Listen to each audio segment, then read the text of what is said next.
Ya Ali Madad. Otherwise, Rai Abu Ali Missionary, wise number 354. 9th January 1994, wise in Baitul Khayal in the morning at Parkland Jamaat Khana of Nairobi.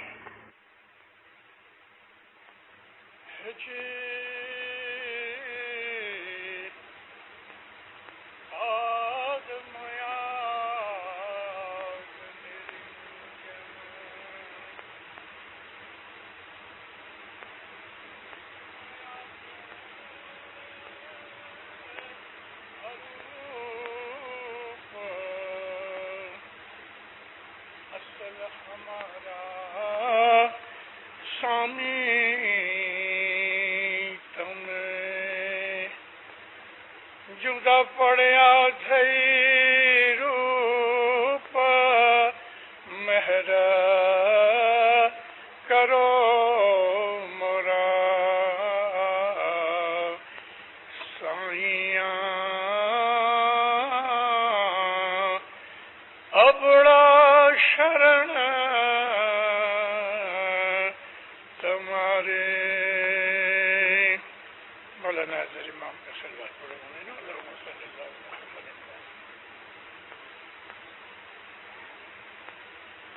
حضرت امام سلطان محمد شاہ تار کا ایک فرمان ہے کہ آرام سے بیٹھ کے سوچو کہ تمہاری اصل کیا ہے. حسن کبیر دین کی اس بینتی کے اندر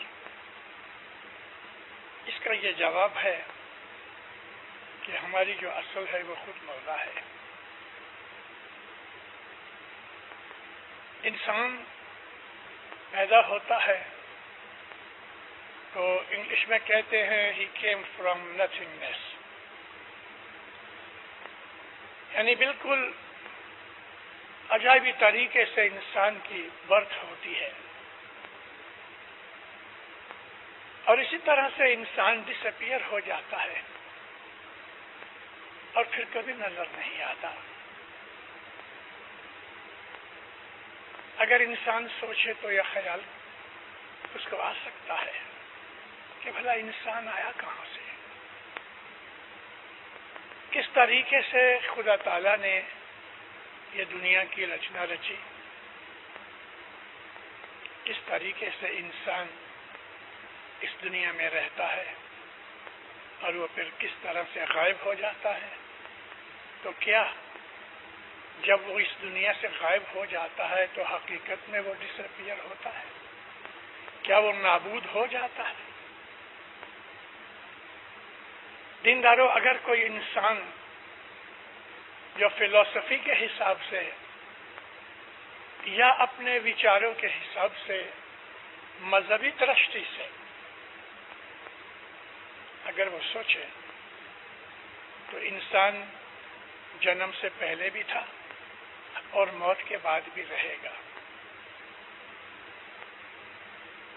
ہمارے پیروں نے ہمارے شاستروں کے اندر، آپ کو معلوم ہے نا کہ 630 گنان ہیں ہمارے، اس میں 600 گنان پبلشڈ ہیں، 30 گنان پبلشڈ نہیں ہیں، مگر پرانی چوپڑیوں کتابوں کے اندر جو ہاتھ کی لکھی ہوئی مینوسکرپٹس ہیں اس کے اندر موجود ہے. مگر اس کے علاوہ لگ بھگ 70 جتنے شاستر ہیں، اور وہ شاستر اس لیے کہے جاتے ہیں کہ ڈیلی نہیں بولے جاتے. ان تمام شاستروں کے اندر، ان کتابوں کے اندر جو ہمارے پیروں نے لکھی، جیسے کہ سیہرفی لکھی، بوجنرنجن لکھا، مومن چتوینی لکھی، مومن چیتامنی لکھی، ستگر کے سلوکے ہیں 2، اور بھی ایسی ہماری بہت سی کتابیں ہیں.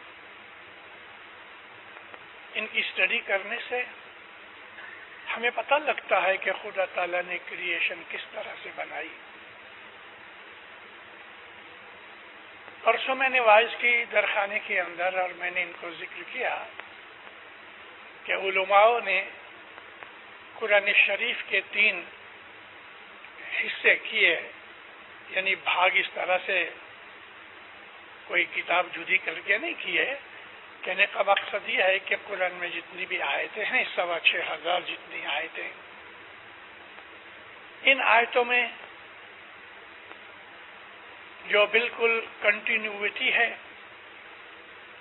یا ہم انگلش میں بولتے ہیں سیکوینس، وہ نہیں ہے. خدا نے ایک ہی چیز کو 2 3 4 دفعہ ریپیٹ کر کے کہا ہے، جیسا کہ اللہ تعالیٰ نے رسول اور دعا کے لیے، جس کو ہم صلاۃ و زکوٰۃ کہتے ہیں، 100 سے زیادہ جگہوں کے اوپر اس کا ذکر کیا ہے. تو علماء نے قرآن شریف کے 3 حصے اس طرح کیے کہ ایک حصہ ایسا ہے کہ اس کے اندر قاعدہ قانون ہے، یہ کرو یہ نہ کرو. دوسرا حصہ جو ہے اس کے اندر کہانیاں ہیں، قصے ہیں، سٹوریز ہیں. کافروں کی سٹوریز بھی ہیں، مومنوں کی بھی ہیں. مگر جو تیسرا حصہ ہے، اور وہ سب سے مشکل بھاگ ہے، اس کے اندر خدا تعالیٰ نے کس طرح سے یہ سرشٹی کی، یعنی کریشن کی رچنا رچی، کتنا اس کو وقت لگا، اور یہ کریشن کا حال کیا ہوگا، کس طرح چلتی ہے، کس طرح مینیج ہوتی ہے، اور کس طرح اس کا اینڈ آئے گا.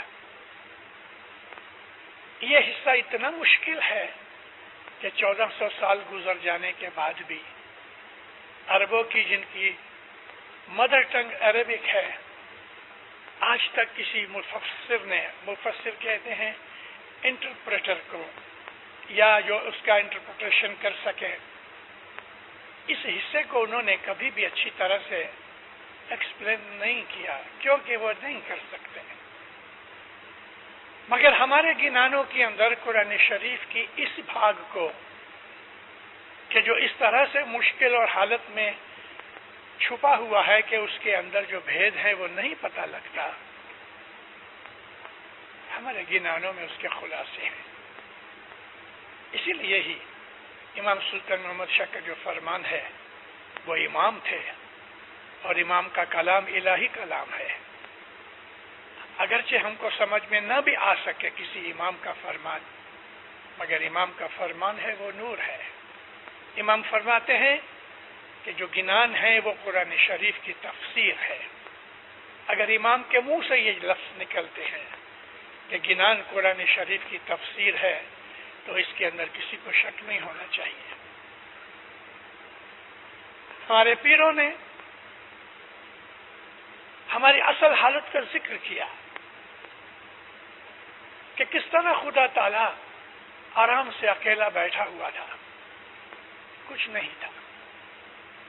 اس کو کہا ہے شونیہ. شونیہ کہتے ہیں پوائنٹ کو، یا کوئی ایسی حالت کے جو ہے ہی نہیں. تو پھر صدر دین کریشن کی بابت میں کہتے ہیں کہ خدا جو تھا وہ شونیہ تھا، اس میں سے شان یعنی ساؤنڈ، آواز پیدا ہوئی، اور آواز جو ہے وہ ورڈ ہے. آپ اگر بائبل اٹھاؤ، پرانی بائبل جس کو ہم اولڈ ٹیسٹامنٹ کہتے ہیں، اس کو عربی میں زبور کہتے ہیں، تورات کہتے ہیں. تورات حضرت موسیٰ علیہ السلام کے اوپر اتری. اس کے بعد جو دوسری، جس کو انگلش میں ہم سامس کہتے ہیں، PSALM، یہ زبور ہے کہ جو حضرت داؤد کے اوپر اتری. تورات کی بگننگ یہ ہے کہ in the beginning there was nothing, there was word and word was God. اس صدر دن کہتے ہیں شونیہ، شان، نان، گنان، تیج، جڑ، کمر.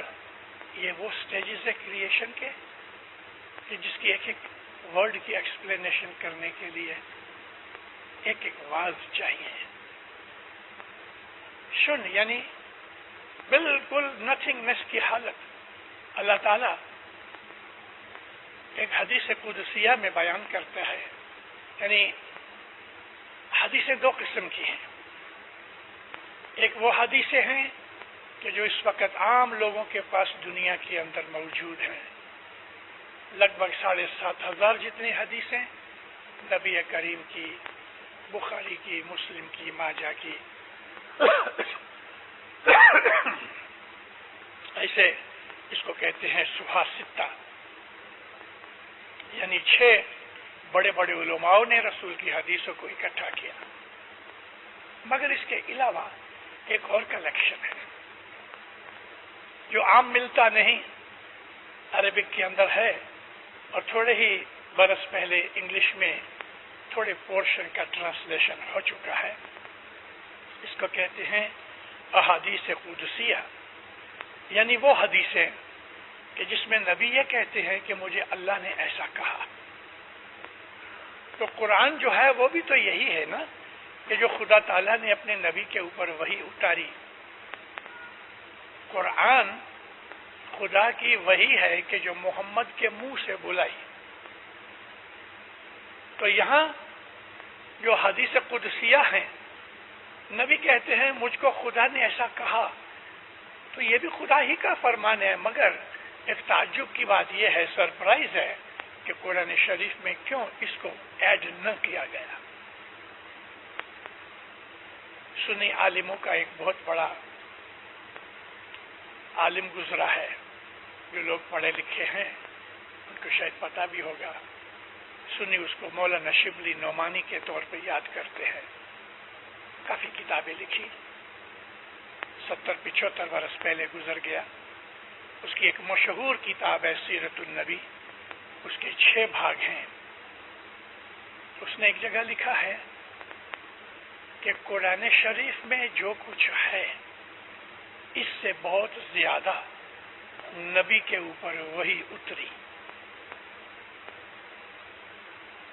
ایک سنی عالم کے منہ سے یہ لفظ نکلے ایک بڑا سرپرائز ہے، کیونکہ یہی چیز ہمارے اسماعیلی مذہب میں ہے.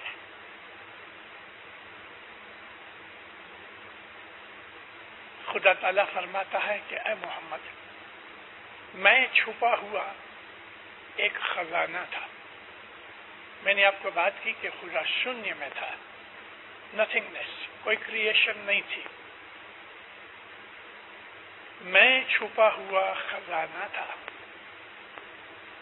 کنزو کنتن مخفین، کنتو کنزن مخفین، میں مخفی چھپا ہوا ایک ٹریجر تھا. خزانے کا نام کیوں دیا؟ ٹریجر کا نام اس لیے دیا کہ خزانہ اس کو کہتے ہیں کہ جس میں مال و دولت حساب بغیر بھرا ہوا ہو. اور خدا سے زیادہ مال و دولت کہاں ہو سکتا ہے؟ خالی اس کے آپ ایٹریبیوٹس کا حساب کرو کہ اس کی جو صفتیں ہیں، تو ایک ایک صفت کے اوپر اگر انسان سوچے تو ساری زندگی نکل جاتی ہے.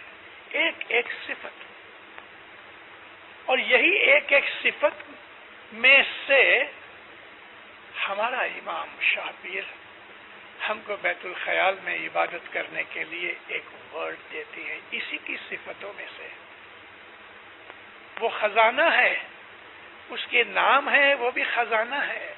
ایک ایک نام ایک ایک خزانہ ہے. وہ رحیم ہے، رب ہے، ستار ہے، غفار ہے.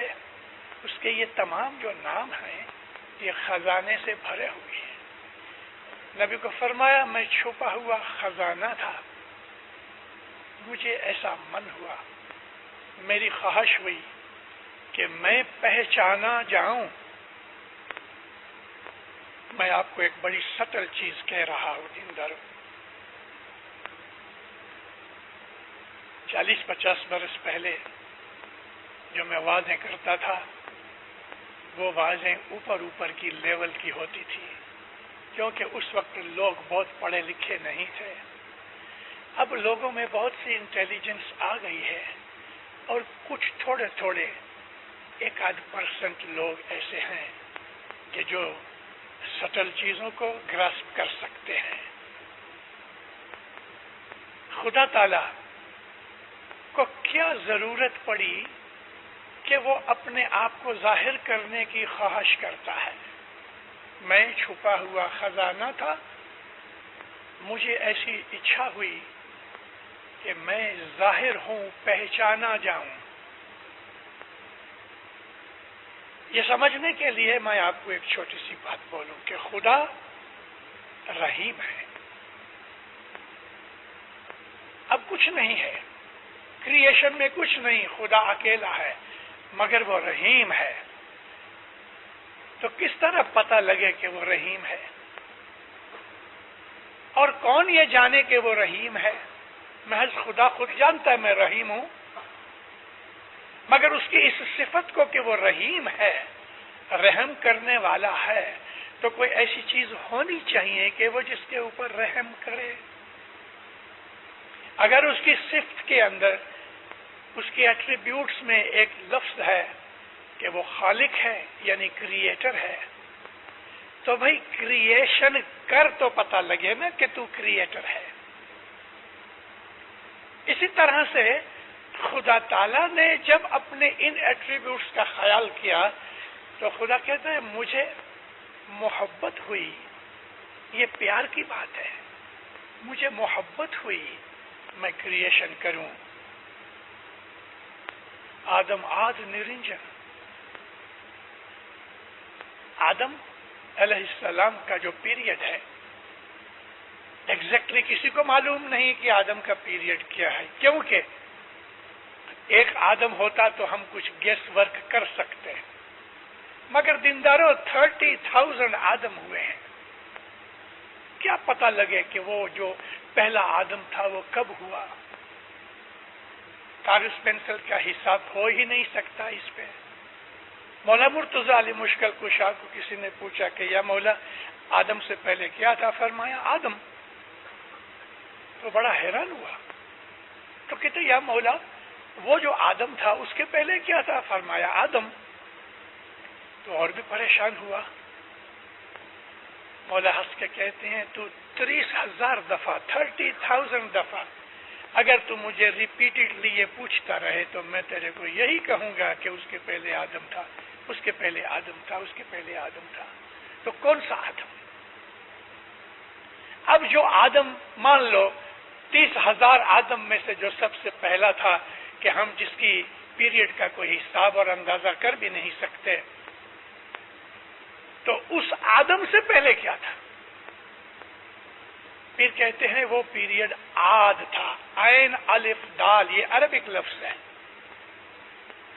ہمارے گنانوں کے اندر بہت سے لوگ جو نہیں جانتے، گنانوں کی اسٹڈی نہیں کرتے، ان کے دل کے اندر ایک پریجوڈائس آ گیا ہے کہ گنان محض ہندوؤں ہی کے لیے چیز ہے۔ مگر مومنوں کیا کروں؟ وہ چیزیں کہ جو میں جانتا ہوں مجھے مولا نے سکھائی ہے، میں سب تو ایک ہی وقت میں نہیں بیان کر سکتا۔ عمر چاہیے انسان کو گنانوں کی اسٹڈی کے لیے، اور یہ کہہ کے کہ چونکہ وہ اس کے اندر ہندوؤں کی بات ہے، ارے یہ لفظ جو آد ہے یہ عربک لفظ ہے اور رسول اللہ کی حدیثوں کے اندر ہے۔ اور آد کہتے ہیں وہ زمانہ کہ جو آدم علیہ السلام سے پہلے تھا۔ نبی کو پوچھا گیا یا نبی، یہ حدیث میں ہے، یا نبی آدم سے پہلے کیا تھا؟ فرمایا آد، عربک لفظ میں عین الف دال۔ اسی طرح سے ہمارے پیروں نے جو قرن کا حساب کیا ہے، قرن دو نقطیہ قاف، قاف رے نون، قرن، قرن کہتے ہیں ایک پیریڈ کو، جس طرح جگ۔ پیروں نے کہا کہ 4 جگ سے پہلے 4 قرن تھے۔ قرن بھی ایک پیریڈ ہے، جگ بھی ایک پیریڈ ہے۔ جگ کے پیریڈ کا جو یونٹ ہے وہ 4,32,000 برس ہے، لیکن قرن کا جو پیریڈ ہے اس کے لیے میرے پاس لفظ نہیں کہ کیا کہوں، کروڑ، اس کے اوپر ارب، اس کے اوپر خرب، یعنی ٹریلین کا حساب جاتا ہے ایک قرن کے اوپر۔ تو پھر 4 قرن کے پہلے جو زمانہ تھا اس کو پیروں نے 3 وقتوں کا زمانہ دیا، جگ، کرن اور کلپ۔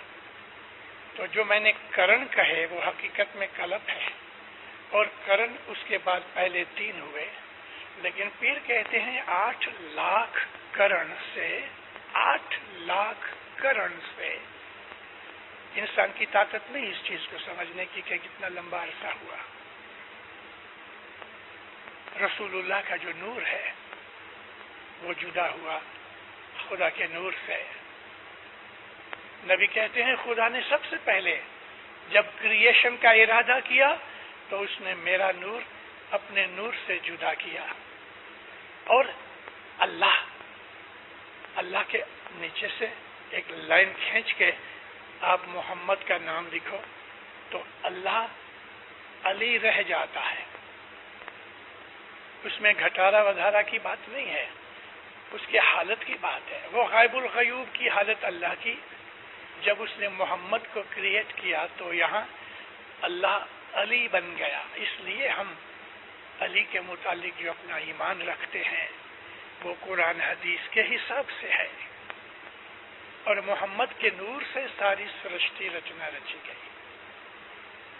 تو آدم سے پہلے جو عاد کا زمانہ تھا اس وقت خدا نرنجن تھا، یعنی آنکھ سے نہ دیکھا جائے، اس کو سنسکرت زبان میں نرنجن کہتے ہیں، انویزیبل، اور وہ غائب الغیوب کی حالت تھی اس کی، کوئی اس کو پہچانتا جانتا نہیں تھا۔ نرگن آپے اروپ، اس کے جو گن تھے، جو اس کی صفتیں تھیں، ایٹریبیوٹس تھے، وہ کوئی نہیں جانتا تھا، اور اس کا کوئی روپ رنگ کچھ نہیں تھا، وہ اروپ تھا، نرگن تھا، نرنجن تھا۔ اور پھر جب اس نے کریشن کی تو ہر چیز اس کے نور اور اس کی شکتی، ورڈ اور فرمان امر سے ہوئی۔ تو ہماری اصل کیا ہے؟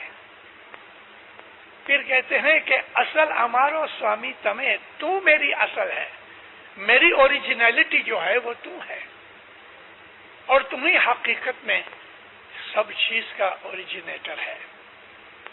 جدا پڑ جاتا ہے روپ، تو نے کریشن کر کے ہم کو جدا جدا جدا جدا کر دیا۔ مولانا رومی، جس کے لیے امام سلطان محمد شاہ تتار نے فرمایا کہ تم اس کی مثنوی پڑھو، آپ میں سے کسی کو اگر سچ مچ روحانیت سیکھنے کے لیے وقت ہے اور آپ کی خواہش ہے کہ ہم روحانیت سیکھیں تو پیر صدر دین کی بجھ نرنجن پڑھو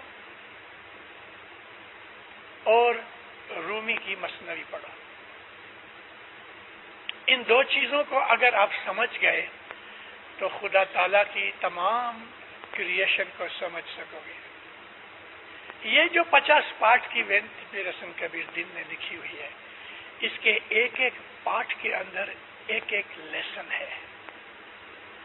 اتنے طریقے سے چھپا چھپا کے لفظوں کے اندر حقیقت کو بیان کیا ہے۔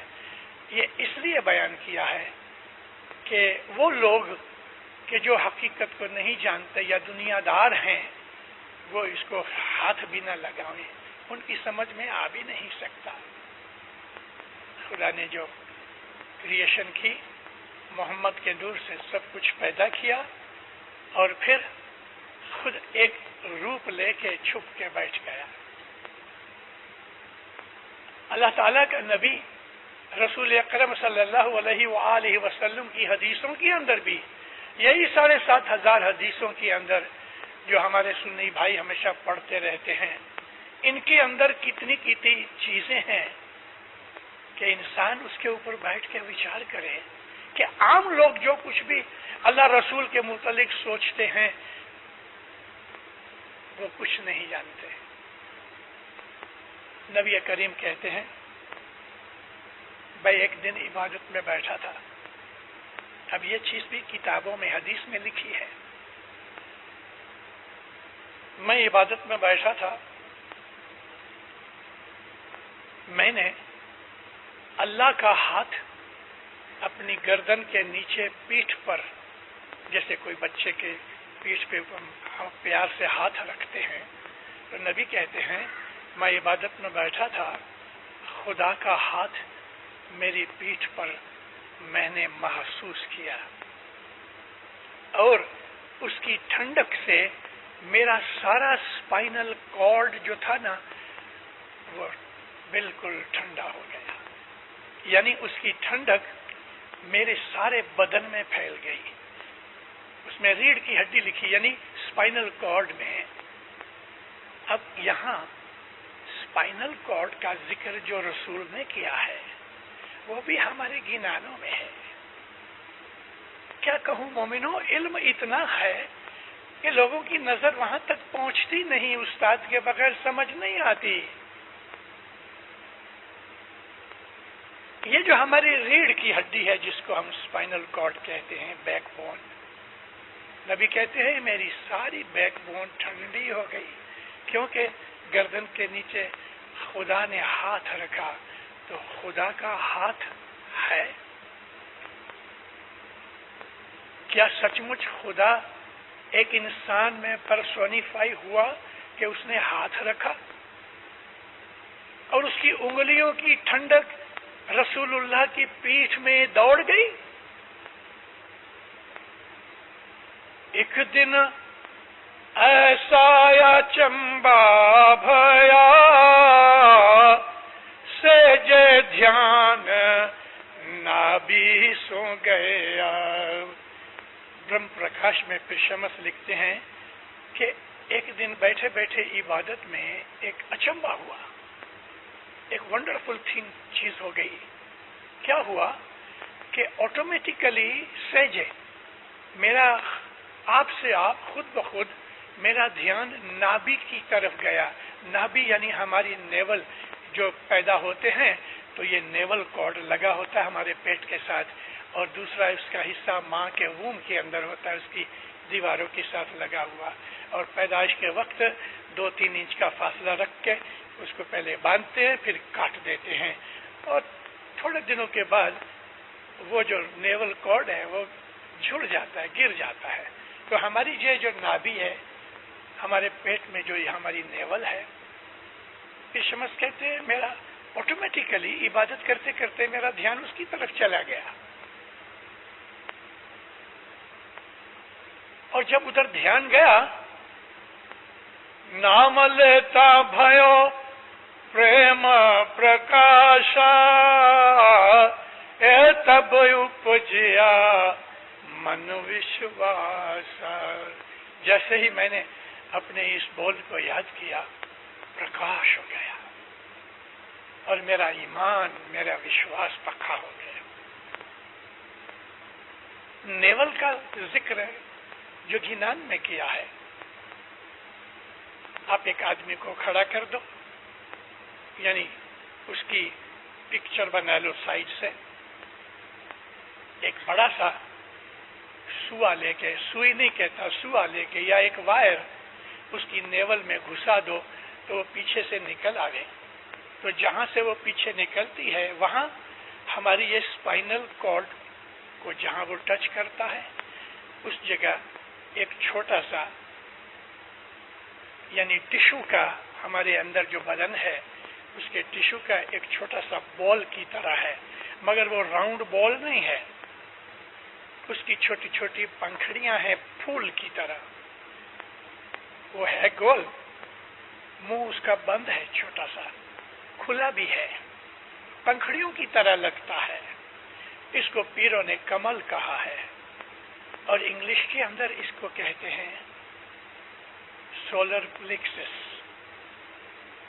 وہ لوگ کے جو میڈیسن پڑھتے ہیں، فزیونومی اور فزیکل سائنس پڑھتے ہیں، ان کو پتا ہوگا کہ ہمارے ادھر پیچھے نیول کے پیچھے ایک چھوٹا سا فلاور کی طرح ہے، گنانوں میں اس کو کمل کہا ہے، لیکن وہ سولر پلیکسس ہے، اور وہ جنکشن ہے بہت سے نروس سسٹم کا، اور وہ نروس سسٹم ہماری اسپائنل کارڈ کے اندر سے باہر ہمارے برین تک پہنچتا ہے۔ تو اسپائنل کارڈ ہماری یہ جو پیٹھ کی ہڈی ہے وہ ایک قسم کی ٹیوب ہے، اس کے چھوٹے چھوٹے ورٹبرز ہیں اور اندر سے نروس سسٹم کی وائریں نکلتی ہیں. عبادت کا تعلق اس کے ساتھ ہے. بندگی میں یہ سسٹم کا تعلق ہے, کچھ کانٹیکٹ ہے. یہی سولر پلیکسس ہے کہ جو جنکشن ہے اور ماں کے پیٹ کے اندر ماں کے خیالات, ماں کے وچار, ماں کی سوچ وغیرہ بچے کو پہنچتی تھی. نیول کارڈ کے تھرو سے سولر پلیکسس پہ آوے اس کی کرنٹس, اور وہاں سے اس کا میسج تھرو اسپائنل کارڈ بچے کے برین میں پہنچتا ہے. عبادت میں یہ ریورس ایکشن ہوتا ہے کہ آپ عبادت میں بیٹھو اور آپ اپنے مائنڈ میں سے میسج بھیجو through nervous system spinal cord کے اندر سے. اور یہ جو سولر پلیکسس ہے یہاں ایک بہت بڑی شکتی ہے, سورس آف انرجی ہے. یہ سورس آف انرجی عبادت کے بعض لیول پہنچ جانے کے بعد انسان کو وہ سورس آف انرجی ایک لیور کے طور پہ کام آتی ہے, اور اس انرجی سے وہ بہت سی چیزیں کر سکتا ہے. میں اس ٹاپک کو یہاں بند کرتا ہوں کیونکہ ڈیفیکلٹ ہو جائے گا میرے لیے وائنڈ اپ کرنا. خدا تعالیٰ نے کریشن کرنے کے بعد انسان کو واپس اپنے تک پہنچنے کے لیے رستے بتائے. اس نے ہم کو اپنی خلقت میں سے لیا, یعنی اپنی کریٹیویٹی سے ہم کو کریٹ کیا, اپنی طاقت میں سے ہم کو اس نے بنایا. خدا تعالیٰ کے ناموں میں ایک نام ہے الخالق یعنی دی کریٹر, اور دوسرا نام ہے الباری the creator of the civil.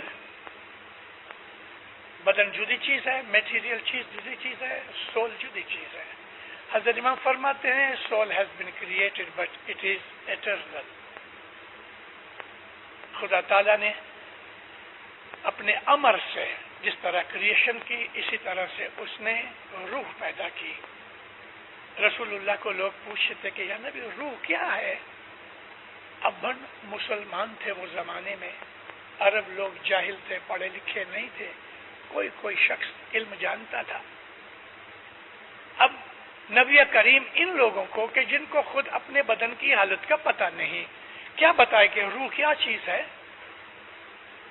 تو نبی وچار میں پڑے, فوراً وہی نازل ہوئی. اسوالوں کا انل روح, تجھ کو یہ لوگ روح کی بابت میں سوال کرتے ہیں, قل ان کو کہو الروح من امر ربی. شارٹ بنا دیا کہ جو روح ہے میرے رب کے حکم سے ہے. روح میرے رب کے حکم سے ہے, مگر روح پیدا کی گئی خدا کی باری کی حالت میں, الباری. یہی چیز کہ روح کیا ہے, وہ آدمی کے جو خدا تعالیٰ کی ہستی کے قائل ہیں, وہ آدمی کے جو سوچ بچار کی شکتی والے ہیں, وہ آدمی کے جو اپنی لائف اور آخرت کے لیے سیریس ہیں, وہ لوگ کے جو اونچا چڑھنا چاہتے ہیں, ان کے لیے یہ وچار کرنے کی بابت ہے کہ روح کیا ہے. دنیا کے اندر ہم کھاتے پیتے ہیں, عیش آرام کرتے ہیں, جو کچھ بھی ہم کرتے ہیں ہم سب کچھ جانتے ہیں, لیکن روح کے متعلق سوچنے کے لیے کتنے ہیں؟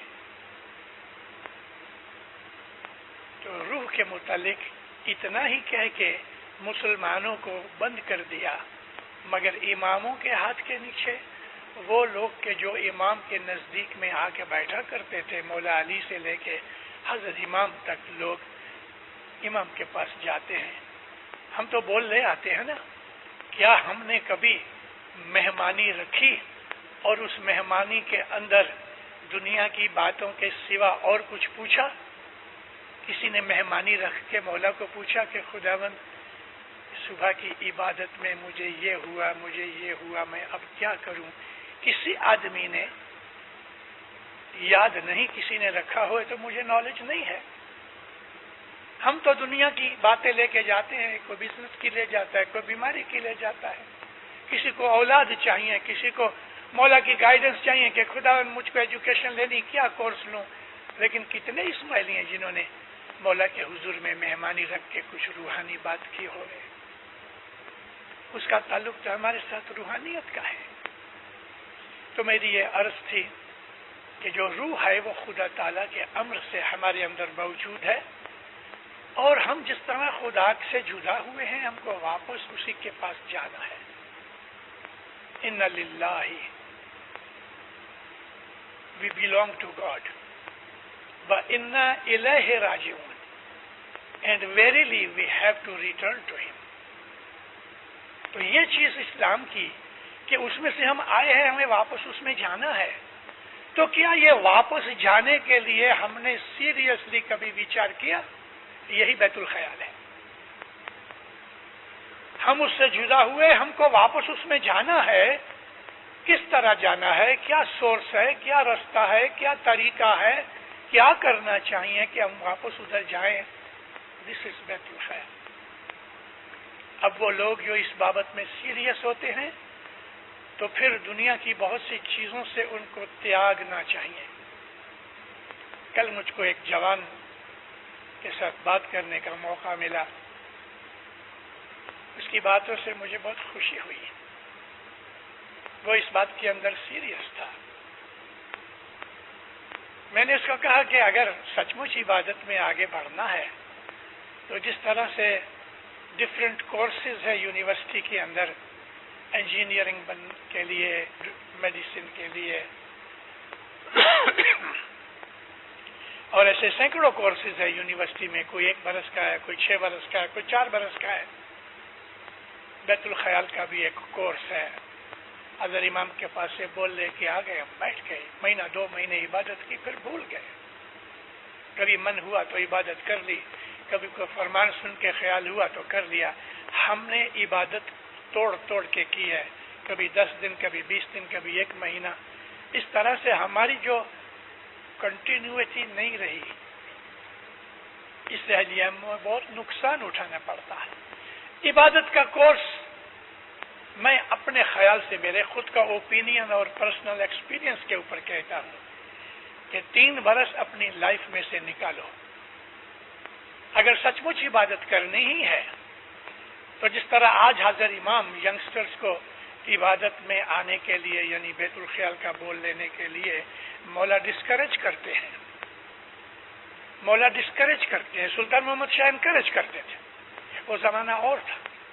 آج ڈسکریج اس لیے کرتے ہیں کہ ہم مولا کے پاس سے بول لے آتے ہیں، پھر کچھ نہیں کرتے. مولا فرمائے تمہارے اوپر فرض نہیں ہے کہ اگر تم عبادت نہ کرو، تم کو اگر یہ خیال نہیں ہے کہ مجھے خدا کے پاس واپس کس طرح جانا چاہیے، چھوڑ دو اس بات کو. لیکن اگر تم کو یہ خیال ہے، تمہیں آگے بڑھنا ہے، روحانیت سیکھنی ہے، لائف کے مر جانے کے بعد جو لائف ہے اس کا حال کیسا ہے، اس کے لیے ہمیں اگر سوچنا ہے تو پھر سیریسنس سے سوچو اور اپنی زندگی میں سے 3 برس نکالو. کیسے نکالو کہ 3 برس تک دنیا کی بہت سی چیزیں چھوڑ دو، جس کو ہم تیاگ کہتے ہیں. نائٹ لائف اس آدمی کے لیے بند ہے، رات کو 9 بجے سو جاوے. کوئی نائٹ لائف نہیں، رات کو ڈنر نہیں، ڈانس نہیں، سنیما نہیں، کوئی چیز نہیں. سوشل لائف جو نائٹ کو ہوتی ہے وہ سٹاپ. یہ چیز اس کی میرڈ لائف کے اوپر بھی اثر کرے گی. رات کو 9 بجے سو جاوے اور سونے سے پہلے تھوڑی عبادت کرے، چند تسبیحاں نکالے، تاکہ ساری نیند کے اندر اس کی جو روح ہے ان تسبیحوں کی انرجی لیتی رہے. رات کو سونے سے پہلے عابدوں کے لیے ضروری ہے تو رات کو سونے سے پہلے خدا تعالیٰ کی صفتوں کی چند تسبیحاں کرے، 2 کرے، 4 کرے، 6 کرے، اس کی مرضی. ان تسبیحوں کے بعد امیڈیٹلی سو جانا چاہیے تاکہ ان چیزوں کا اثر اس کے دل و دماغ کے اوپر نیند کے اندر بھی رہے، اور پھر وہ صبح